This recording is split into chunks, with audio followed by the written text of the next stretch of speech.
Mhm. So yun mga babes, welcome back again to my channel. Madilim ba? Madilim ba ang kwarto ko mga babe? Excuse me.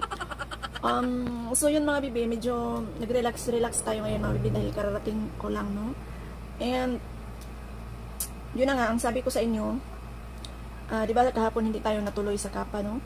Dahil hindi na tayo pinapapasok kasi meron silang bagong policy, no, na yun na, nalaman ko kanina mga babe habang nag-iintay ako, no? Kasi ang opening talaga dito sa amin is 8 AM sarado, no? Alas 8 mga bebe. So yun na nga, nagpalista ako kanina mga 4:30 yata, yun? Hindi ko na na-picture kasi nga madilim, no? 4:30 ako pumunta ng Kapa.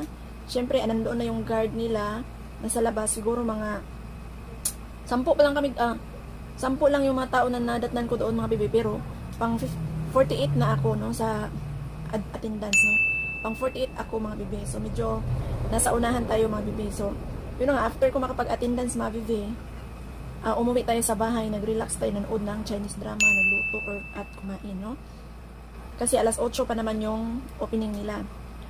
And yung iba na nandoon mga bebe, doon na lang sila nagantay, doon na lang sila nagstay sa mga karinderya na malapit sa Kapa, no? So tayo, since malapit lang naman ang bahay natin, kasi yung iba na nandoon, yung maaga mga bebe, sila yung malayo, no? Malayo ang kanilang lugar. So, hindi sila basta-basta tulad natin na makakauwi agad-agad sa ating bahay. Sila kailangan nilang mag-antay doon mga vebs, no? So, yun mga bebe, after ilang oras na mag-8 AM, bumalik ako doon mga bebe, no? So, yun na nga, meron akong video na, yun, nung alas 8 na, akala ko nag-worry ako mga bebe kasi nag-start na sila. Tapos, binalita nila doon na kapag ikaw daw ay nag-attendance na, tapos pag tinawag yung pangalan mo, tapos wala ka, back to, no? Back to lista ulit ka. So, nang alas 8 na mga bebe, nasa 300 plus na yung attendance. So, kung natawag na tayo mga bebe, dahil pagdating ko doon, nag-start na. So, kung natawag na yung pangalan ko, ibig sabihin, back to lista ako ulit mga bebe. Kasi, kapag natawag na daw yung pangalan mo, hindi na nila uulitin na kapag wala ka doon, wala ka, kawawa ka at mga bebe, balik ka, na magpalista ka ulit. Ganun talaga ang buhay mga bebe. So, pinaprocess lang nila kasi daw meron daw mag-attendance. Kahapon pala may nagalit daw doon, no? Kasi nagpa-attendance daw siya number 9. I-chismis ko na siya rin para maka-learn tayo mga vibes. So, number 9 daw siya. Then, kinahaponan bumalik daw yung lalaki, no? Sabi niya, number 9 ako. Ganun daw. So, sabi daw nila na, sir, hindi na pwede kapag ikaw ay tinawag na, parang is nga mga bebe na. Dapat maglaan ka talaga ng time sa iyong mga lakad. Tulad niyan, kung magkukuha ka ng blessing, dapat nandoon ka, nakapila ka. Kasi unfair naman yun sa mga tao na nandoon, no? So, yun na nga, hindi ko alam kung nabigyan ba nila, basta, nag-ano daw yung lalaki. Number 9 ako, dapat, ang gusto daw niya mangyari is, nag-attendance na siya, tapos mag-relax siya sa kanilang bahay. At kung anong oras niya gustong bumalik, mag-insert na lang siya doon. Hindi na daw yun pwede mga bebe. Dati, nagagawa ko yun dati mga bebe, kasi hindi pa naman masyadong maraming tao noon, no? Pero sa ngayon, hindi na siya pwede dahil sobrang daming tao ng mga bebe. So, yun na nga, pareho lang ang blessing at saka yung donation mga bibi, no? Pila din sila, sobrang haba din, no? Kaya kapag magkasabay yung blessing at saka yung donation, napupuno talaga yung opisina mga bibi. So pagdating ko kanina, punong-puno na siya mga bibi. Ang mga tao doon matyagang naghintay. So be responsible, no? Yun ang na-learn ko, naging responsable daw tayo mga bibi. Hindi tayo pwede maging irresponsible kasi yung iba, pumila nga yung iba mga bibi, no? So yun na nga, ang ginawa ko, pagdating ko doon, hindi na talaga ako lumabas. Alam niyo ba, na-bad trip pa naman ako. Kasi pagdating ko doon mga bibi, hintay ko baka, nag-worry ako baka anong number na. So, ilang tao din yung tinanong ko, anong number na? Ganun. Kasi pagpasok ko, nag-start na silang magtawag, no, ng mga pangalan sa attendance. So, mabuti na lang, pagdating ko doon, mga 18 katao pa lang ang natawag. So, sabi ko, yes. Kasi pang 48 ako. Sabi ko, yes, pang 48 ako. So, hindi pa ako natawag, no. Kasi natakot ako mga bibi, baka mamaya, lumampas na yung number ko, balik ulit ako, lagot na. Yun na nga. So, matyaga ako naghintay. Ang problema ko mga bebe, ang sakit ng tiyan ko, natatay ako. Sorry. Natay ako kasi kanina, ang sakit talaga, tiniis ko lang, baka may pag pumunta ako ng CR, kasi meron naman silang CR doon. Alam mo ba, hindi pa talaga ako niya. Sabi ko, Diyos ko, ang tagal-tagal naman ang number ko, ang sakit na ng tiyan ko. Ayaw kong umalis, na mag-CR mga bebe, baka may tawagin yung pangalan ko, no? Tapos nag-worry ako, baka balik na naman tayo ulit, no? Kasi nga kahapon, hindi na tayo nakapasok, no? Dahil sa pagiging irresponsible natin, mga bebe. Ako lang pala. So, yun mga bebe, tiniis ko. Mabuti naman, nakisama din yung tiyan ko, mga vebs, no? So, nakalabas ako doon is 9:30 na yata, no? 9:30 to 10, no? 10 yata. So, yun mga bebe. Mga 10 na tayo nakalabas ng kapa mga bebe, no? Marami akong naiwan doon. 10 AM na is 52 pa lang sila nung umalis ako. Sobrang daming tao doon mga babes. Charing. And yung kapa is priority talaga nila yung nasa attendance. Kahit na matanda ka, buntis ka, talagang pipila ka, no? Wala silang pinipili for now, sa ngayon.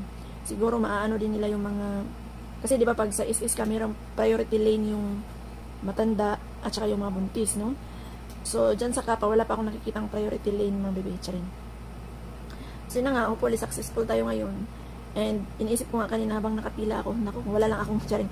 Wala lang ako, hindi lang ako kakain mga baby, talagang hindi ko muna kukunin yung aking pera, no?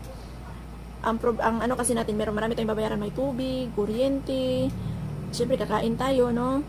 And yung mga pang-araw-araw natin na mga pangangailangan, syempre kailangan natin yun, no? Meron tayong mga oats, mga utang. So hindi nawawala na ikaw ay may utang, no? So imposible siguro ang tao na walang utang, no? Hindi ko lang alam sa inyo mga babes, kasi ako for me, parang ang alam ko, wala talagang tao na walang utang. Lahat may utang. So, na ang nangyari, mga VABs, no? Sa akin ngayong umaga na to, hindi tayo nakapag-jogging kasi napagod na ako, mga bibi. Meron namang upuan doon sa kapa, kaya lang hindi siya makaka-occupy sa lahat ng tao na nandoon. Yung iba, nakaupo na sa misa, nasita na nga sila kasi yung misa daw kahapon na nasira daw yung misa kahapon dahil ginawa nilang upuan. So, talagang hindi na ako nakikiawat na sana makaupo mga babes, no? Nakatayo lang tayo mga bebe. So na nga, napag-uusapan namin kaninang umaga. Pagdating ko doon, nandun yung may mga girls dito sa gilid, tapok-tapok sila. Tapos mga boys dito, pinag-uusapan nila yung about doon sa anniversary. Swerte gito siya. Kaya pero meron daw gitawag, wala man daw, wala ni atin. Sobrang natulo lagi ka. Alam mo kasayang niya, ipang banggit ba ito sila sa video di? Ganda, mo rin na dito. Na, nang may bawang dili makatanda matawag. Na kadaog siya wala. wa gani diha po. Agoy. Mo gani to. Duha man kasakyanan. Tagom ay nalito wa diha. Ang swerte gito ang tricycle driver na. 20 siguro ka tawo nang nalito wa diha. Sayangan. No. Dati sa tricycle driver. Mao dito yagid to. Extra nga patahan ni daan ko nga muli na habit sa katapusan gitna. Mao tay luguanan. Dunggan man yang nalan niya nga iya gyud kun bit sa dagan gyud balik tama. Hello eh. Ikaw kuno di ka. Uy, Ginoo ko di ba makuyapan siguro kung nana. Okay. Grabe sa kadaghay tao ikaw mabunot. Nana na siya kay Juan nagpag ako niya. Dunggan mo yung pangalam. Wala isa. Handa ka. Oh, igal pagbasa niya. Na sama na. Sorry andon. Lagay ano ba mingon man tong nagdumala nga. Ay sa pagdali. Mingon mo wala kay gusto ka mo mo tagiya. Ayhan, di kan sa natulo. Tapos wala gyud. Sayo. Una makadaog maapsan gini mo kay Ayhan pa man. Pero katong ninyo gyud na bisag pagubot sa tawa, wa nay iap visualis dan. Abigyan akong natoy motor ilang ikuan. Kay na mga ginagmay. Kaya mura ba itong limbangit ang wala hinon. Hindi amo gani ingon nga upat daw kasakyanan. Duha ra di ayan. Yung final ba? Ang final nila kuan. Dili na sa mga Francis. Okay, dili sa tuwa. Duha mo to bayang dito an. Diyan. Okay, una nila. Traffic ni kata ba. Wato kapel. Nagadiho man gid sa pagkabagulbol kita man. No. Ano na tumiya apel lang kaniin ba. Ay pag mapel di na magbulbul. Na tanan man silingan mo grabe bagulbol sige pangwan ya karon kita na ko ning pila na diri. Bulbul mata na mga di. Dili kay lahi mo gud ang gi-announce sa radyo to ni Agi. Oh. Mo na din nato sila mag-blame pod oh. Yang kana mga nakabalo awa na. So, dahil syempre nahihiya tayo mag video no sa harap nila. Pangit naman kung habang nag-uusap sila i-video mo, di ba? So, ang ginawa ko, in-on ko lang yung video ko. Tapos nilagay ko sa bulsa. So, medyo i-clip ko lang siya ngayon mga bibi kung anong napag-usapan nila. Yung iba, hindi ko na naabutan yung iba kasi sabi doon na ang sabi nga doon, kung Bible daw ang pagbabasihan mo, parang pastor yata yung nagsasalita kanina. So yun na nga mga bibi, narinig ko lang doon, no? Parang pastor yata yung nagsasalita. Sabi niya, sa panahon daw ngayon na may kapa, no? I-grab natin yung oportunidad mga bebs, no? Mga bebe, no? Kasi, kung Bible daw ang pagbabasihan mga bibi, sinabi doon na kung ikaw ay nagtanim ng marami, syempre marami din ang aanihin mo, no? At kapag ikaw ay nagtanim ng kaunti, of course, kaunti din ang aanihin mo. So, may isip mo yun mga bebs, no? Yung mga pinagsasabi niya, yung mga ano niya, Kung ikaw daw kuno magpugas daw kuno ka og daghan, mag-ani ka og daghan. Pero kung ikaw ang magpugas og diutay po lang imong anihon mga bibe. So siguro sa mga Bisaya dito alam nila yan kung anong diutay, no, maliit konti, no.